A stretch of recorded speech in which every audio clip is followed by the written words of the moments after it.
This program is made possible in part by the National Endowment for the Arts and the Rouse Company Foundation.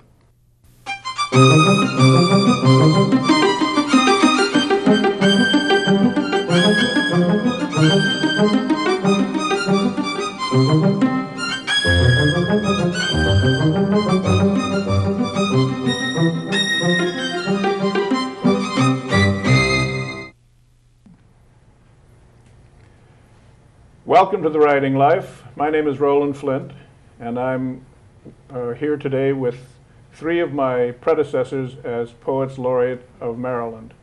We're going to talk a little about the writing life, about our laureateships, and we're going to begin by reading a poem each, and we'll read some more poems as we go along.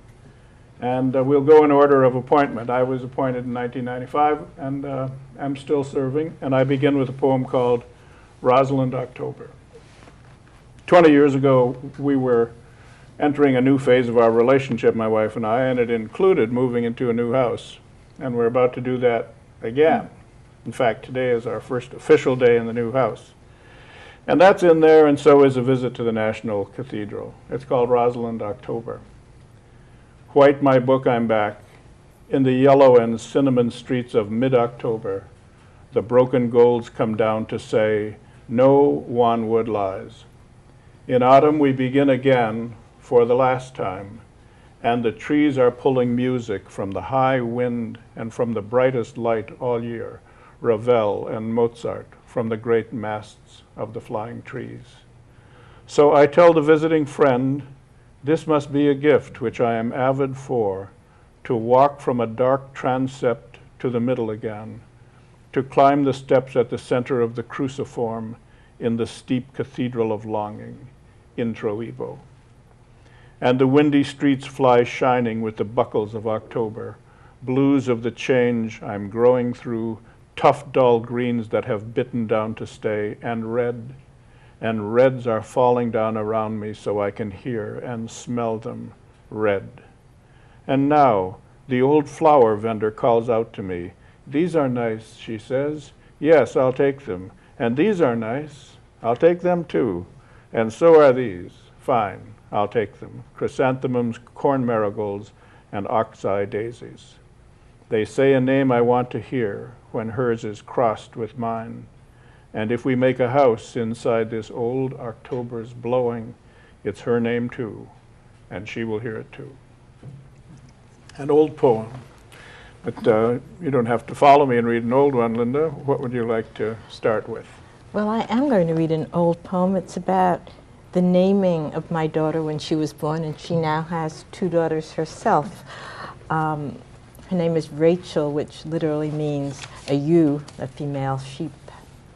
Rachel, we named you for the sake of the syllables and for the small boat that followed the Pequod, gathering lost children of the sea. We named you for the dark-eyed girl who waited by the well while her lover worked 7 years, and again 7. We named you for the small daughters of the Holocaust who followed their 6-pointed stars to death and were all of them known as Rachel. It's one of my favorites of yours. Thank you. Linda served as Poet Laureate from 1991 to 1994. Her predecessor, Reed Whittemore, served from 1985 to 1990. What will you give us, Reed? Well, I'll give you an old poem, too.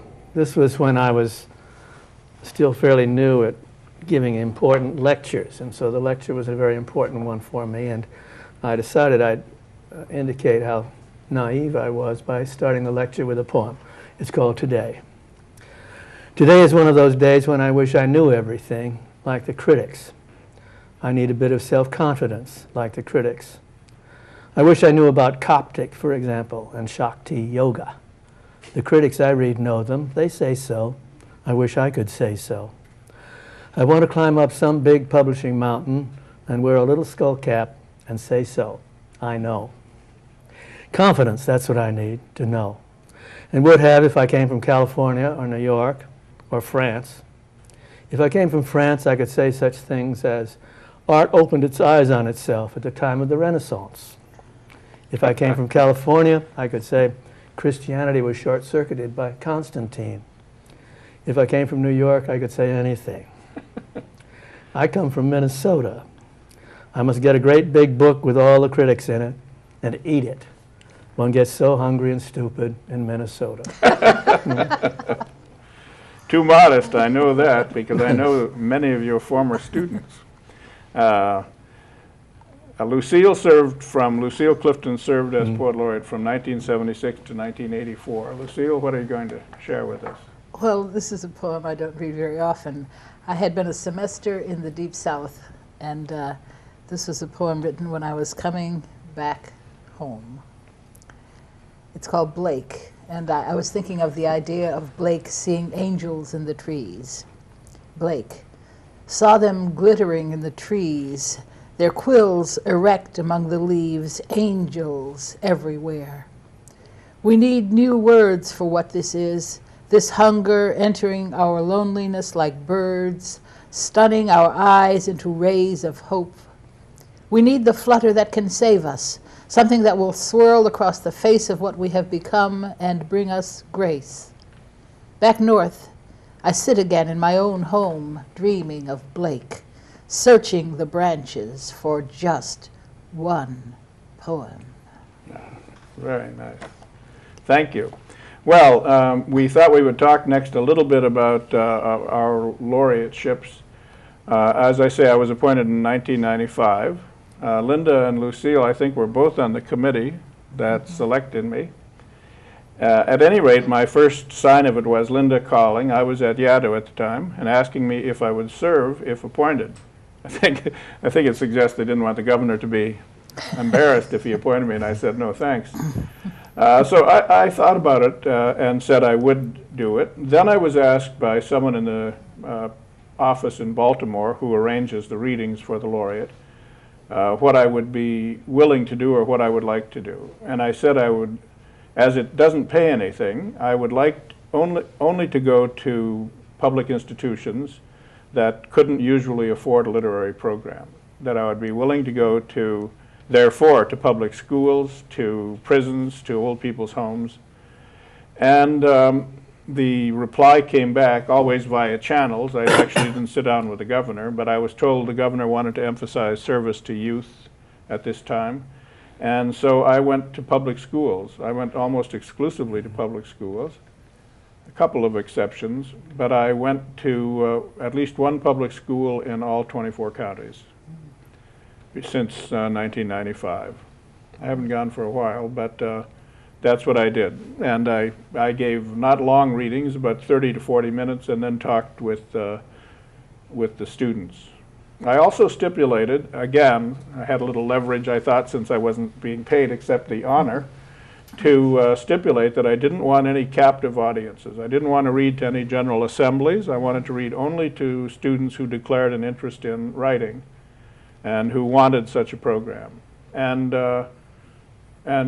pretty much the schools observed that. Often the students had read some of my poems. Often the core of the audience was students who wrote. And it was fun to read to them and talk with them. So that's what I did. Linda? Well, when I was called, it was under Governor Schaefer, they asked me in the initial phone call to recommend people that I thought would be good poet laureates. So I gave them a nice list of names. And then they said, well, would you consider doing it? And I said, what would you want me to do? And they said, well, would you write poems for special public occasions? And I said, no, I really think you'd better find someone else. And they said, well, what would you do? And I said that I also would like to read to people who couldn't otherwise have poetry. And I did read at prisons, old age homes, psychiatric hospital, some schools. And it just felt very good. The people that I read to really seemed to feel a need for poetry in their lives, something that they didn't have, and that made it seem very worthwhile.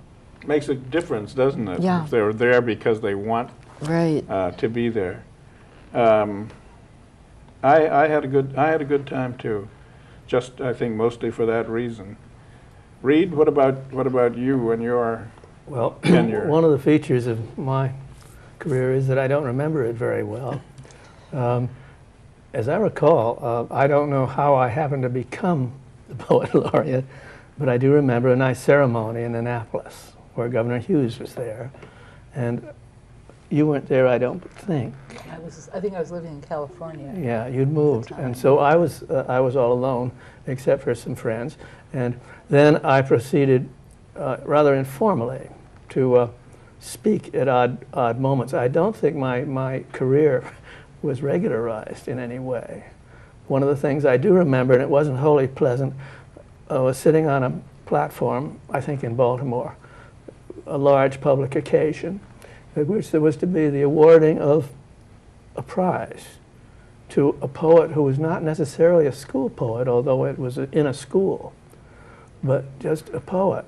And before the occasion, I had been asked to vote for somebody. And I had not voted for the one who got the prize. So I sat there silent on the stage for most of the occasion. That's what I didn't like. And I remember after the occasion and after the poem, the prize had been awarded to the wrong person. You didn't grumble, though, huh? I didn't grumble, but I went up to the man I wanted to have the prize and thanked him. Were you asked to write poems for special occasions? Yes, I think I was, now that you mention it, and I think I said no, yes. I wasn't. I thought it was understood that I wouldn't do that. But sometime down the road, after I'd been in office a while, I was asked if I felt like writing a poem for a particular thing, and I declined. Yeah, well, I think it's best if you write the poem when you haven't been asked. Yes. Yeah. Lucille? Well, I was appointed in '76, which is quite a long time ago, By Governor? by Governor Hughes. And it was a shock to me. I got a phone call, and I thought it was a joke, actually. I lived in Baltimore at the time, and I now live in Columbia. And there was no ceremony or anything. I've forgotten who else, went over and I shook his hand, and they took a picture, and then I went home. But I went into prisons. I wasn't asked about doing anything. I did go into prisons, and I visited almost all, if not all, of the counties in Maryland, which was very interesting because we're talking about almost 25 years ago. And the Poet Laureate was welcome in places that the African-American woman may not have been welcome. So I thought that was a very interesting experience. A little tension, huh? Yeah, well, it was interesting. I can recall one woman not noticing that there wasn't anybody else who looked like me there, except for the people in the kitchen, who, when I began to talk, came out and listened in the doors and things, and I was waving, and it was great fun. I know you can be a little touchy about that, Lucille. Well, I'm testy sometimes. I remember years ago you giving a reading someplace in Washington and saying, I'm tired of reading to all white faces. Well, but I was Poet Laureate for quite a while, so I suppose it was all right. But I did in the beginning, I think I was asked about ceremonial poems, and I did say I didn't do windows or ceremonial poems. But I did write a poem for, I think it was the 350th anniversary. I wrote two poems, one that was a public poem and one that was a private poem. And the public poem, I think, was a responsible poem, but the private poem was published because I must tell this story. The theme, I think, was our happy colonial days. And I now work in St. Mary's County, at St. Mary's College, which is, the founding colony of Maryland. But the poem that I wrote then was called Why They Be Mad at Me Sometimes. And it was, they ask me to remember, but they want me to remember their memories, and I keep on remembering mine. But I enjoyed it very much. I went to senior citizens' homes, and I went into the prison, and I went to children, because I write children's books. And more than 30, I think, children's books. A fair number, altogether more than 30. Yeah. Did the rest of you have to be sworn in? I remember that I had to swear to uphold the Constitution of the United States correct. and the Yes. Constitution of Maryland. I and did I too. hadn't been warned. And I know the Constitution of the United States. That was easy. But as I was swearing to uphold the Constitution of Maryland, it occurred to me I didn't know what it even said.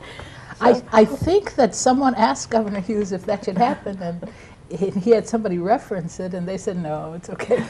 So I think we really just shook hands on the deal. I did. I swore to. You did. And I was a little surprised, too. I didn't know till I got there that I thought, what is this? Am I going to swear to suppress bad poetry? Does that include mine? Or what am I swearing to? Now that this has been brought, I do remember that I swore to something. But I also remember that Governor Hughes was very mild and pleasant about the whole thing, so that I didn't think I was swearing. Well, the Glendennings were very nice. I had a nice ceremony, and if I wrote a poem for someone, it might be Mrs. Glendenning, who gave signs unmistakable of having read some of my poems, and it was very nice. I know someone who was teaching in Germany, and he didn't want to pay the church tax, so he was called into an office, and he had to raise his hand and swear that he was an unbeliever. But I love that part of putting his hand up and saying, "Ich bin ein Ungläubiger." I'm an unbeliever. So he got out of the church tax. I think I did ask if Governor Hughes had read any of my work, and I think the answer was, I don't think so. And I thought, well, that'll work. That'll work. Yeah. Well, let's have a poem, huh? We ended with you, Lucille. Shall we begin with you this time? All right, if you'd like.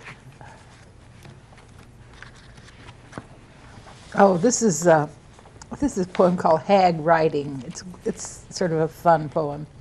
When I was young, people used to talk about women who, at least in our neighborhood, this is in Buffalo, New York, where I grew up, who were hag-ridden, and I never knew what that meant, but I thought it must be great because they were wild-looking women, and I always thought that was a special thing.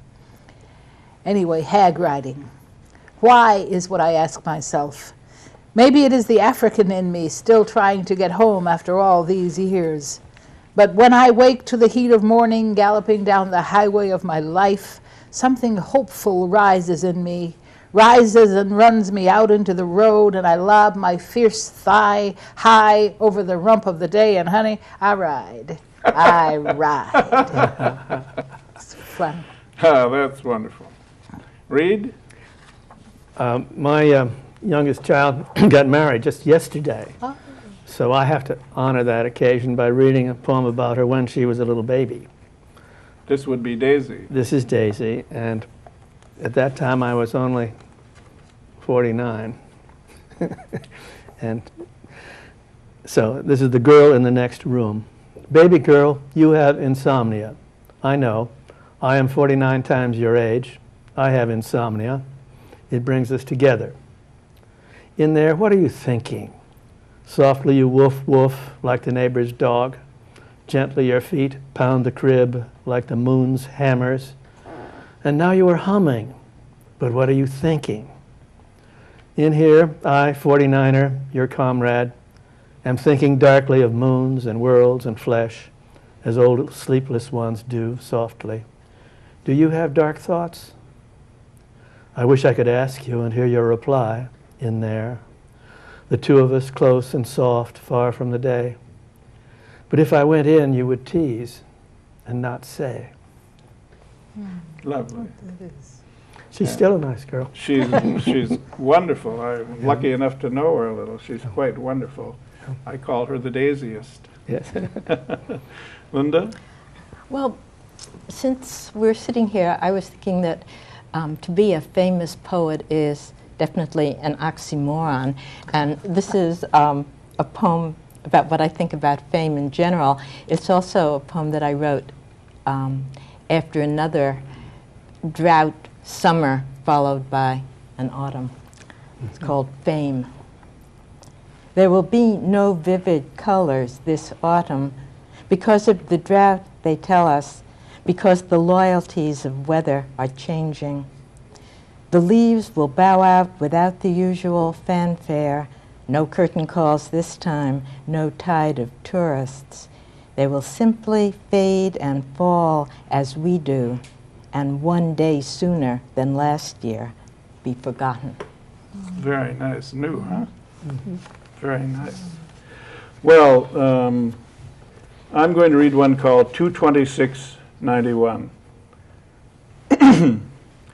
Well, Mother, tomorrow night I will be born. If this were 57 years ago and you were 29. 29. How young you would be to me now, Mother. A girl. Were you still a girl at 29, having your fourth baby, your first after the miscarriage, me? If I'm thinking of you more, am I getting ready to be born again, or do I miss you from reading Juan Rulfo, who lets the dead son and mother talk the way we did so long, a month before you died, 7 years, 5 months, and 8 days ago, almost 50 years after that night we beat the doctor by 25 minutes or so. Remember? I don't, but you remembered it to me. Now I remember to you everything, the 40-watt bulb, the winter, your holding me aside till the doctor came to cut the cord. That's a wonderful poem. I was born at home in Depression in North Dakota, and the doctor did arrive 25 minutes after I did. Well, I think we should have another poem, and I think that would be a good way to close our program. And read read one about his daughter, and I think I will also. And if it's all right, we'll go back around this way, Linda, so you'll be next. This is called Pamela, my daughter, who's, like Reed's, grown up now, and I have her permission to read it. And it is, as we say, based on a true story. Praise for Pamela Helen Flint, who, when Rick's mother called to say her son was dying, left at once, expensively, to fly from Virginia to California to see him and, as it turned out, to be the only one with him when he died of AIDS at 27. Went because she's loved him since they were 14, maybe before either knew the complicated calls of sex, specific measures of need or predilection, but went on, as each had promised each, in love for life. And so just left school and job and kin, catching the first flight out, rented a car in Fresno, drove 50 miles to the hospital to be with him, so he knew it, a wordless surge of greeting at her voice, crying and touch. May all who need one at the end have such a friend. Praise her. That's my baby. It is Linda? so moving. This is the first poem in my new book. It's called The Almanac of Last Things. From the almanac of last things, I choose the spider lily for the grace of its brief blossom, though I myself fear brevity. But I choose the song of songs because the flesh of those pomegranates has survived all the frost of dogma. I choose January with its chill lessons of patience and despair, and August too sunstruck for lessons. I choose a thimbleful of red wine to make my heart race, then another to help me sleep. From the almanac of last things, I choose you, as I have done before. And I choose evening, because the light clinging to the window is at its most reflective, just as it is ready to go out.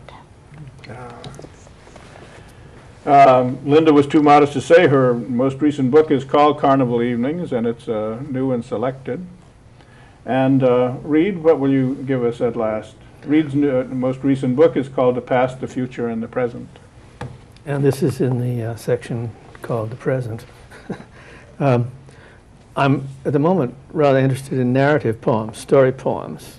But here's an early version of it in which I'm dealing with this crucial matter in a narrative, suspense.